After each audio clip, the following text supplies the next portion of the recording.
జగిత్యాల పట్టణంలోని కృష్ణనగర్లో ఉదయం ఇద్దరు వ్యక్తులు నంబర్ ప్లేట్లు లేని హోండా యాక్టివా ద్విచక్ర వాహనాలపై వచ్చి జై శ్రీరామ్ బియ్యం శాంపిల్ చూపించి మార్కెట్లో 5,000 రూపాయల బస్తా ఉంటుందని మేము 1,100 నుంచి 1,200 రూపాయల మధ్య అమ్ముతున్నామని అమాయకులను బురడి కొట్టించి బియ్యం బస్తా ఇచ్చారు.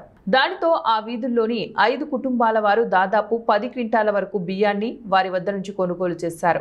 అది తెరిచి చూడగా అందులో జై శ్రీరామ్కు బదులు దొడ్డ బియ్యం ఉండటంతో కొనుగోలు చేసిన వారు అవాక్కయ్యారు. ఇలాంటి సంఘటనలు మళ్లీ జరగకుండా జాగ్రత్త పడాలని బాధితులు ఇతరులను సూచిస్తున్నారు. అంటే ఇక మా కొడలు ఏం చేసింది, వెనుకలాడి మొత్తం డబ్బులు ఇచ్చేసింది. ఫోన్ పే లేదు. ఇంట్లో ఎంత అన్నాడమ్మా? 5,000 అన్నాడు. 5,000 అన్నాడు. అంటే ఆమె 1,200కు ఒక సంచి అని అన్నది. అది 1,200 ఇస్తా అన్నాడు అతడు. అంటే ఆమె 1,000 రూపాయలు అన్నది. ఇక నేను ఏం అడగలేదు. ఇక 1,100కు ఒకటి ఇస్తా తీసుకున్నాను, ఇచ్చింది.